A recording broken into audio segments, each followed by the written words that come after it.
Hi, everybody. Today I'm going to be speaking about how our body tells a story. Okay. So, first of all, I'll share from my own experience. We're currently moving through the sun in Pisces, which is the most sensitive of all the signs. It's a water sign. So, we really have to feel to heal.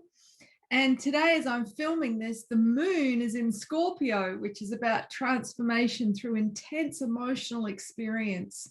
So if you're feeling a bit squishier than usual today, maybe you feel like you're underwater and heavy because there's emotion, which is the element of water in our bodies, needing to come up and be expressed. And if we think about water, it's like carrying around, if you were carrying a bucket of water, that's heavy. So we can feel really lethargic if we've got unexpressed emotion that needs to be released for us to shift. So we are now approaching the new moon in Pisces, which is when the sun and the moon will both be in Pisces. We'll actually have 5 celestial bodies in Pisces. So this is a time of really heightened sensitivity, particularly emotionally. So, yesterday I had an experience where I had dry needling done in my shoulder. And when she put it into one part of my shoulder, it was excruciating, but it was like a key, and it opened the floodgates for another wave of grief for what it is that my body had been holding that I needed to release. So I share this just to sort of say, hey, this is a time of us having to really invest in our healing and growth like never before, because this is the quickening, and we are being put through a very intense process of metamorphosis where everything that is not healed is coming up to show itself so that we can express the past pain that is still held in the body in order to transmute it. Okay. So when, you'll see doctors nowadays advertise that they, deal in women's problems, and a lot of, sort of what they term women's problems is what we hold in our creative emotional center, in our grail, in our womb, in our sacral.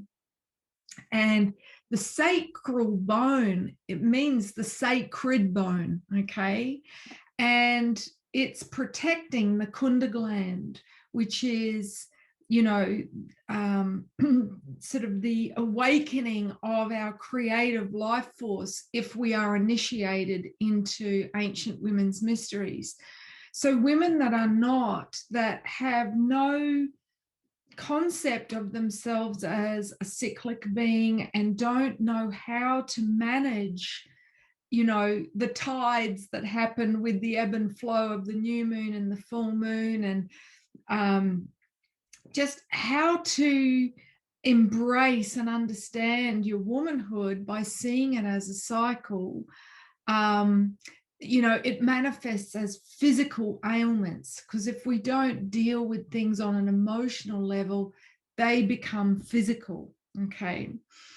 Some of you may have ailments specifically on the left side, chronic conditions. This is something that I've journeyed in my life, which is like a flag that the feminine half is saying, help, I'm not coping with living in a patriarchal culture. So, our body is communicating to us the story of what is unhealed in our psyche, okay? Because, if we think about the thoughts that are running us in the solar plexus, the lower mental body, if these thoughts are not healthy, they create drama in the sacral. We spiral down into the emotional drama. And then if we don't release the emotions, then they spiral down into the physical body and we experience physical illness. So some of you may have also found that you experienced a chronic condition after a significant milestone that involved trauma. So, for instance, when I birthed my daughter, afterwards, I had this chronic pain on the left side of my body, which is the psoas muscle, known as the soul muscle. And I met another woman postpartum that had the same thing. It was like, God, it's always sore in here. I can't stretch it out enough, And this is a huge muscle that sort of, if we think about everything that's involved in the birth of a child, that muscle is holding so much. So, we live in a culture that shames emotion, okay? Even philosophical traditions like Buddhism, encourages people to transcend emotion, okay, which can lead to people intellectualizing and not actually feeling, okay? So disassociating from their feelings and emotions. But for women, we are ruled by the emotions. So our journey is to learn how to swim rather than drown by really attuning to our feelings. So responding to the subtle stream as a barometer for identifying our needs before it becomes this huge swell like an ocean that has the power to capsize us.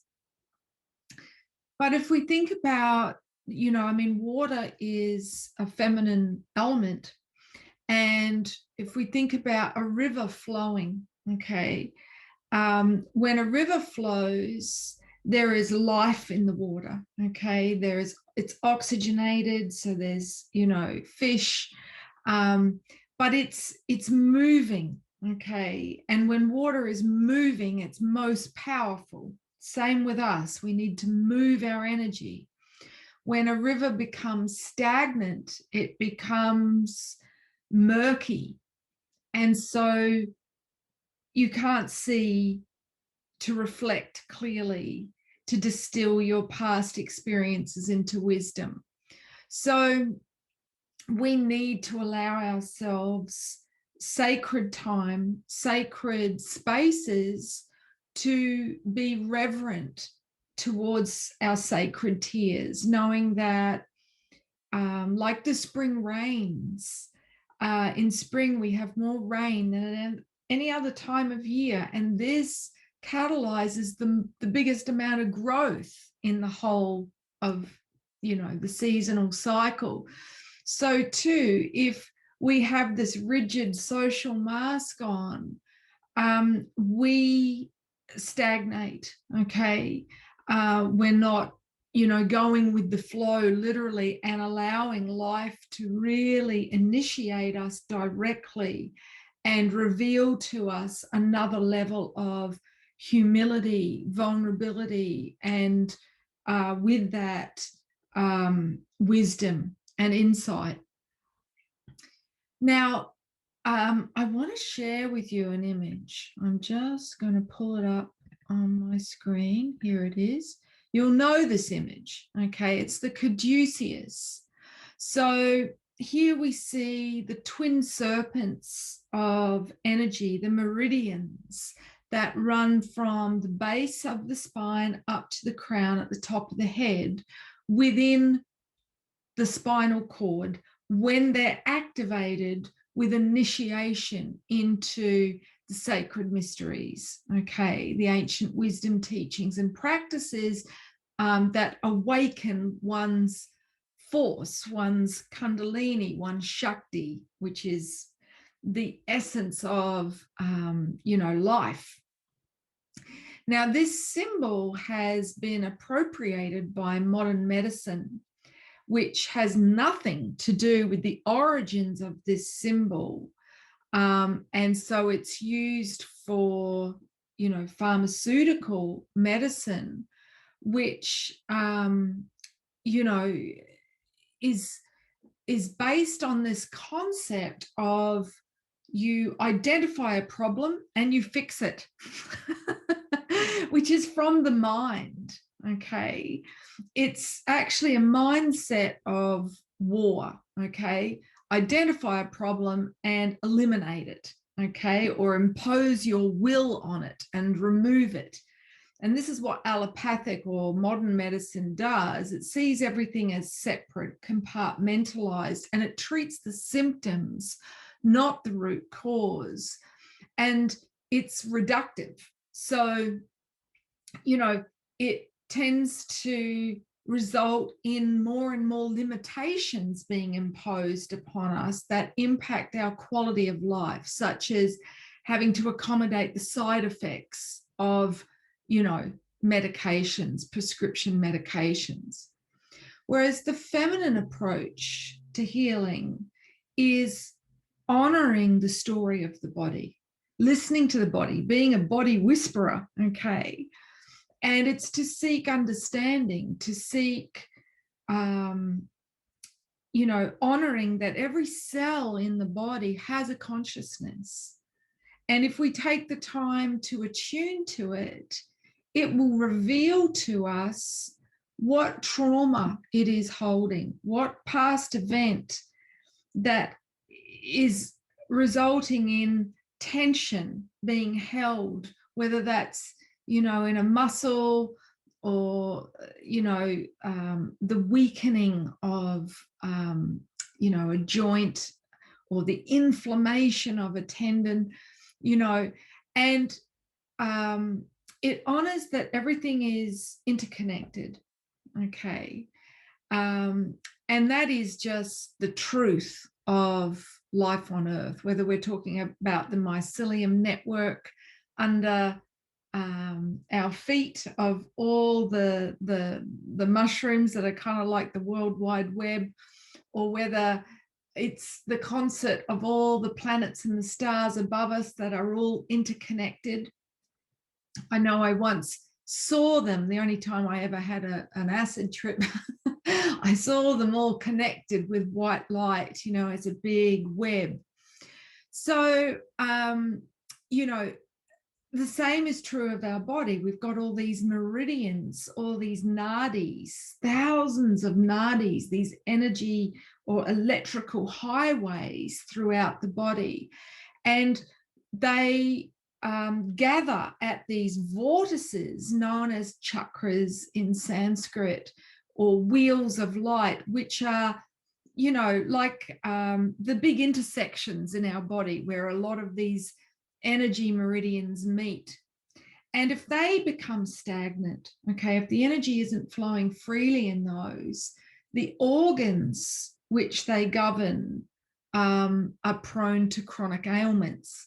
Whereas when the energy is flowing freely in those energy centers, we experience vitality, we experience health and well-being, not just on a physical level, because you'll see there are 7, and they govern the 7 bodies that together comprise our soul, which is our physical body, our emotional body, our lower mental body, our feeling body, our etheric or spiritual body, our causal body, and our galactic body.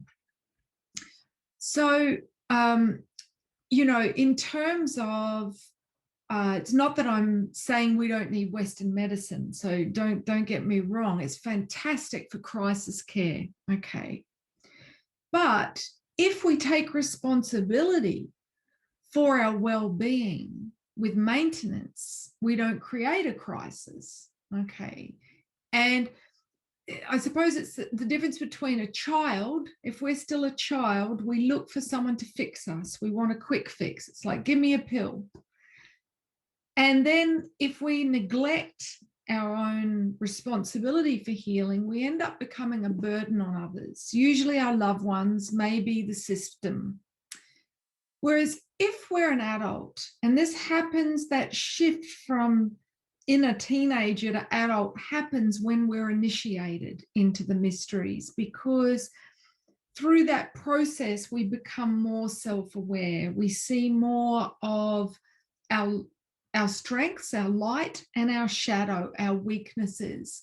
So like this Caduceus, we learn how to balance these opposite polarities within ourselves so that we're not careening from one polarity to the other and creating drama and illness and stress. Instead, we are seeking awareness and strategies to heal ourselves.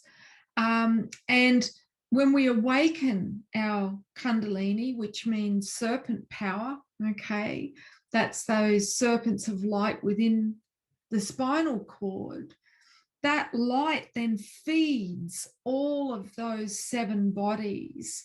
And this promotes physical well-being, emotional balance, mental clarity and focus, attunement to our subtle feelings, to energy sensations, the ability to see and perceive and read synchronicities, signs and messages, and experience the euphoria of transcendence with total union with all of existence, the universal consciousness.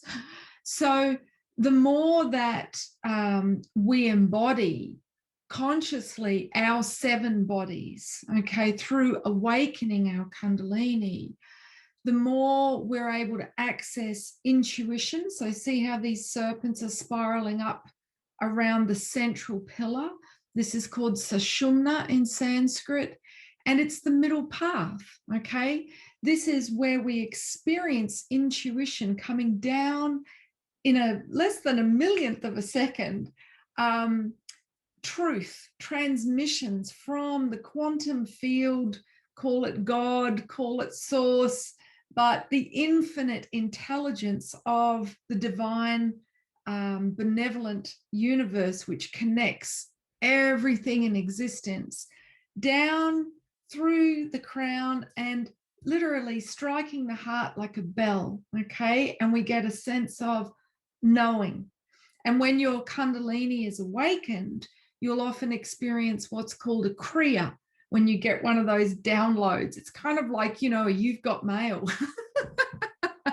Looks a bit weird. So when I get them, it's kind of like, whoa, like this, but it feels fantastic. It's a rush of energy. And when you awaken your Kundalini, it also unleashes your creativity, because your life force is the creative life force. So, you know, I have so many ideas of things to create. I've never had writer's block in my life and never will, because, you know, I've awakened my Kundalini 25 years ago. So it just means that you're constantly given creative inspiration in spirit, yeah, to then share as a gift with the greater family, the global family. It also activates your libido. So if you're someone where, you know, you just kind of feel dead from the waist down and you'd rather have a cup of tea than, you know, make love, this process of awakening the life force up through these 7 energy centers really activates your vitality. You've got to have energy to even want to have sex. Ask any woman that's, you know, recently giving birth. If she's feeding through the night, she hasn't got the energy to have sex. So by, you know, plugging in and getting this energy through us, you know, we've then got this energy to express our devotional love energy to our beloved. It also promotes longevity. So instead of, you know, seeing anti-aging from the mind and injecting oneself with, you know,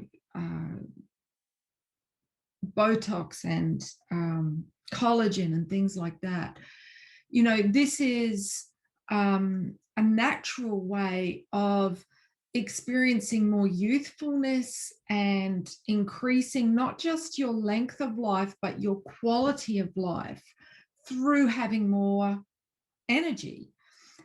It also, when we awaken the energy at these 7 gates, it expands our self-awareness. And the more self-aware we are, the more harmonious our interactions with others. Okay, so the less tension and conflict we experience, the less projecting of our shadow onto others.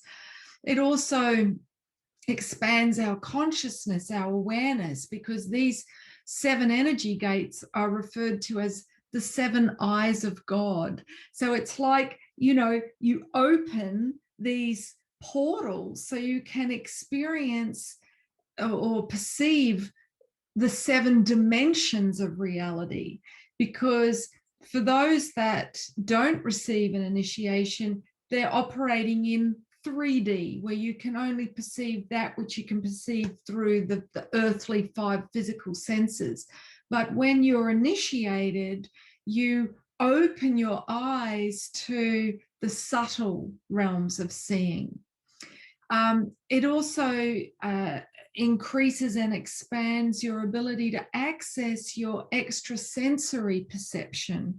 So this is things like precognition, being able to sense what's going to happen, which I remember Laurence Olivier, the famous actor, said was the hallmark of successful people, those who could sense the wave of the crest of the wave of the next fashion or the next fad before it hits, so they could capitalize on that. Also things like telepathy, when you can hear the thoughts of somebody else. So when what they're saying doesn't actually match what you're knowing and feeling and hearing, on an inner level, it helps to navigate human interactions.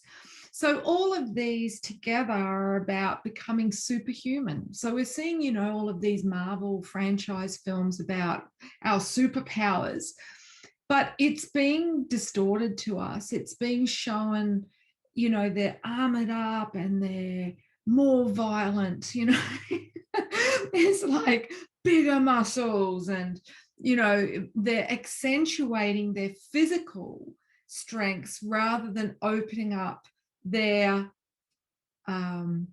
supernatural strengths. And that's what it is to become superhuman. And that is the metamorphosis that we are being asked to undergo at the moment as a species.